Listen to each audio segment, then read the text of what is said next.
আসসালামু আলাইকুম। আজকের ভিডিওটি অন্যরকম হতে যাচ্ছে। আজকের ভিডিওটি বড়দিনের উপলক্ষে আমাদের কিছু অর্ডার আসছে সোয়েটারের, সেই অর্ডারের এমব্রয়ডারি নিয়ে আজকে আমাদের ভিডিও। ক্রিসমার্কের ছবি দিয়ে, গাড়ির ছবি দিয়ে সাজানো হয়েছে।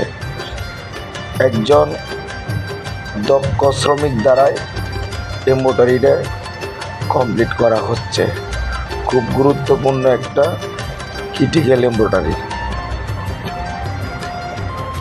দেখতেই পাচ্ছেন একটা গাড়ির উপরে নকশা করা হচ্ছে ক্রিসমার্কের ছবি দিয়ে। হয়তো একটা বড়দিনের উপহার হতে পারে। বড়দিনের জন্য অনেক সুন্দর একটা এমব্রয়ডারি তৈরি করা হচ্ছে। ধন্যবাদ সবাইকে। ভালো লাগলে লাইক করবেন।